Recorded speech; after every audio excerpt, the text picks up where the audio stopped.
Hey, Aharon, always good to spend a little time with you, jamming about automotive technology and just the world that we're living in, because it's auto and it's great, right? Yes, indeed. Good to be here, guys. Yeah, absolutely. Okay, so first off, I want to ask you about, because you and your partners wrote a book recently that was all about just kind of where we're at in auto, where the future is headed, specifically on the retail side. Why that book and why now? Yeah, we called the book "The Last Dealership," Yishai, Eliav, and I, and it starts with this sort of dystopian future in 2047 in August in the Midwest, where the last family-owned franchised dealership in the United States, called Warden Toyota, is about to close its doors. And then I love it already. It tells the history of that future backwards as to what happened and why the doors had to be closed, and how everything conspired to undermine the family-owned franchise model. And it talks about why that model was really important, right, and what we lost, right, by losing that. And then the whole book is essentially trying to make sure that that future doesn't happen. And that's where we get away from the fiction and into the nonfiction, the boring stuff. But we talk about really how auto dealerships have a great position in this amazing transportation supply industry, right? That gets people that core need of getting places faster, more safely, more secure, in more comfort. And if the dealerships and the OEMs and the powers that be can align data and align the information space in auto, then they should be able to continue to compete really effectively with potential disruptors such as the Amazons of the world and the Walmarts of the world and others who would probably love to get their hands in on the auto industry and, frankly, to dominate it and turn it into what they've done with every other industry. So that's what the book's about. Look, fun. There's this thing, like when you think of the U.S. auto industry, right? Like the U.S. in general is this kind of experiment, and like there's not really anything else like it that's gone this long or has done it like this. A lot of people said it would never make it this long. And I feel like the auto industry is very similar, right? There's nothing else like it. No one else does it quite like this. And, all of our logic and the way we look at other business, it's like it should have like come apart in the model that it is. But we see this family-owned dealership, this local business, still like incredibly resilient, because I would say it because it's a part of the fabric of the country, which is why you can't just like pull one thread and have it go. Like, I didn't expect the conversation to go this way, but I feel like I wish we had 3 hours now. We're gonna need some smoking jackets and like a room at ASOTU so we can just like sit around and ponder. It's a fascinating subject, isn't it? Because if you think about the positive externalities of auto, it's hard to describe them all, because it's a community rooted business, right? So these businesses are actually answerable to their local communities. So you have billionaires, right? These billionaires who own dealerships, or mega millionaires, who are sensitive to the review that Kyle or Aaron or Paul leave on Facebook. Why? Because they understand that someone that just bought a $13,000 Nissan Versa, right? Like that. 100%, and that's a really unique. Do those exist? Thing. Secondly, you have very little ability to kind of hedge that, right? Because dealerships tend to still be regional, and then they're. I mean, look, the truth is, it's amazing to see an industry where people who didn't go to sort of the traditional pathways of getting high-paying jobs, right, who kind of were able to just do it on a meritocratic basis, can really make really good livings. That's also something that's really valuable for a middle-class democracy. And you don't see that often, right? If imagine, there's that notion of the Walmart effect, which we talk about in the book, right? The Walmart effect is something that's been studied. Again, I don't know how true is it. They think it's true. When a Walmart comes into a region, every downtown within 150 miles tends to shift over. All the businesses that used to do the stuff Walmart would do go away because it's so cheap at Walmart.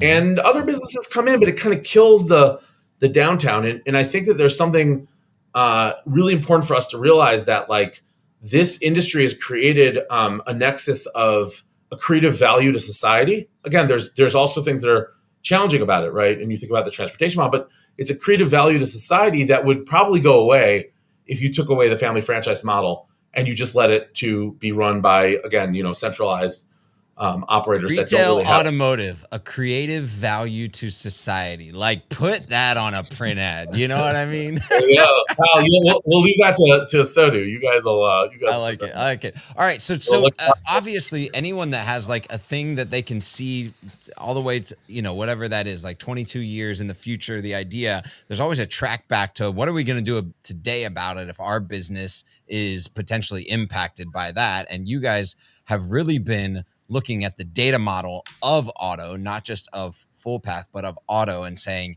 hey, it needs a rewrite. It needs more access. It needs not just these silos. And you've recently come out with something that gives dealers more of the ability to hedge against that future state, right? Talk a little bit about what you guys have released. Yeah. So about 2 years ago, we announced that Fullpath was creating a combination CDP and marketing automation platform. We called it a CDP, customer data platform, and then we called it a CDXP because it also does customer experience. That's the marketing side. And what we did in those early days was really just put dealership data into one clean database where you could really get to the view of one customer kind of in a 360 way. So you could say, here is Michael, and here's everything we know about Michael, everything that Michael seems to have ever done that we can track. And also, by the way, there's 4 or 5 Michaels in your system who are actually one guy. So let's pull them all together. It's called resolving identity. So we did that starting a couple of years ago because we were doing it anyways for our marketing automation.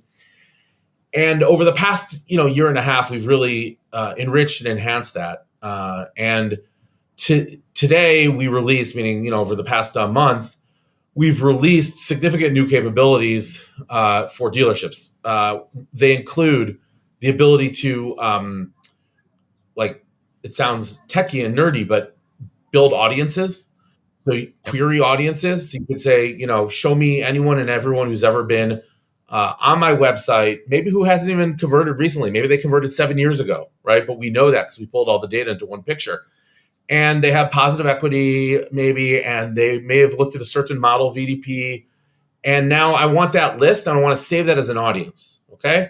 Now, once you save that as an audience, you have a lot of power. You can market to that audience. You can send that audience to a vendor. You can make a quote-unquote grind list for your salespeople to call at the end of the month to try to move the last few Ram trucks, right? And Fullpath CDP now is operating independently of Fullpath marketing automation. So for the first time in our ecosystem, dealers can just use the CDP. They can just get the audience, the data connectivity, and then they have an API, an endpoint that they can push out to Google, to Facebook, to vendors, where they can stream the data. They can stream the data. And what's great about streaming the data is that it means the data is not static. So for example, you could say anyone who has not purchased a car or not serviced recently. Well, the minute someone services, they should be removed from that audience. Great. We suppress them the minute they show up for service in the DMS, they get suppressed out of that audience and they can go into other audiences or no audience. And that stream of data keeps it accurate for the vendors, for Facebook, for Google, for your email partners, or whoever you might be working with. Or if you want, you can also export it as a single flat file and you have it as a one-off. Here's the snapshot at this moment of time of everyone who fits this criteria. So we have now enabled dealers to do that. We also give them a map of their data so they can see all the data we've connected into the CDP, how much data we're tracking.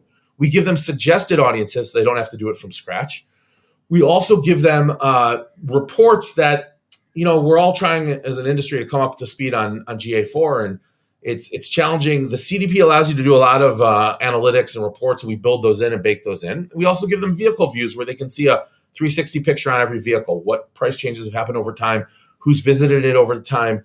All of that information is now presented in the Fullpath CDP. Now, what you're saying is, like, I'm thinking back to your original thesis, right? And the last dealership. These are technologies that we see massive retail using on a regular basis. right? And you think of the Nikes, and they Correct. just leverage this data in this manner on a regular basis, which is why you get relevant email ads and pop-up, display ads when you were shopping for shoes, or it's been a year since you've shopped for shoes, and all of a sudden, like, they're back in your world because they know your buying pattern is every 12 months. And so it sounds like now, in order to like preserve what we lost in the book and the fictional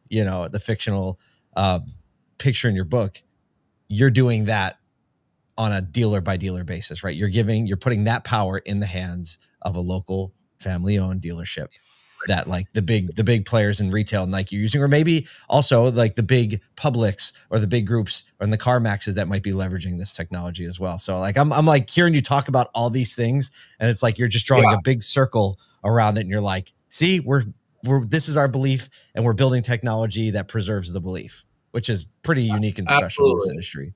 Yeah, I'll say two things about that. The first is that the auto technology landscape is complex.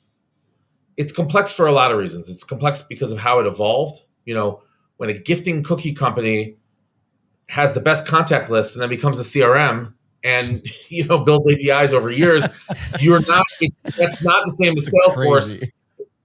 Opening up in an apartment in 2001 and being like, we're going to build the best APIs on the planet, right? It's a different animal, and that's fine. We're great. We love that about auto. That's the quirkiness of it.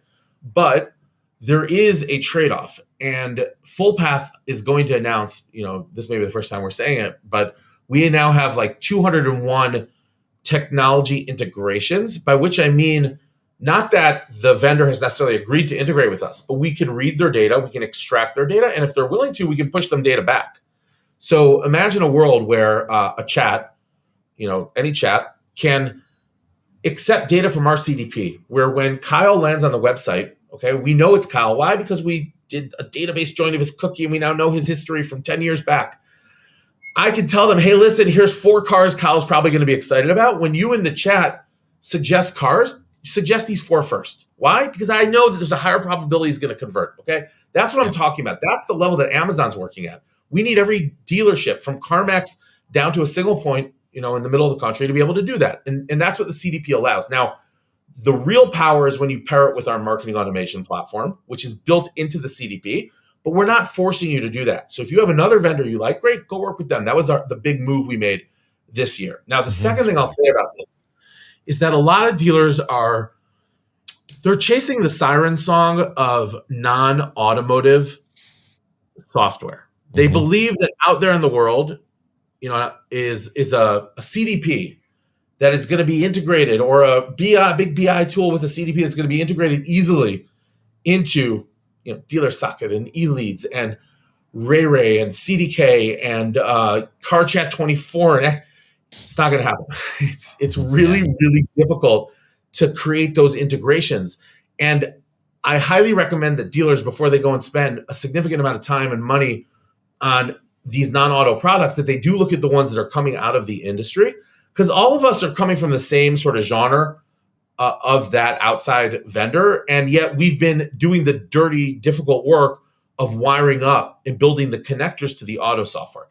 There's one solution that we're seeing, which is some of them are using software like Fullpath to pipe data into some of those outside vendors. But at this point, I think there's a case to be made, and I think a very strong case, that if you want to hitch your horse to the right wagon, it's the CDPs that are coming out of the industry. Obviously, I'm speaking for myself. There's probably others that you guys are going to talk to.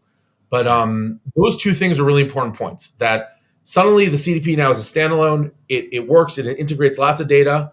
You can use it with any vendor you want. You could hook it up with our marketing automation and get benefits of that connectivity. And then secondly, beware going to foreign lands looking for your CDP, because you're going to get bit when you try to actually connect the data and do it in a persistent way. Not an easy thing to do. My goodness. Kyle, did you have another question? No, that was it. I'm all fired up here. I know. I was buying a CDP tomorrow.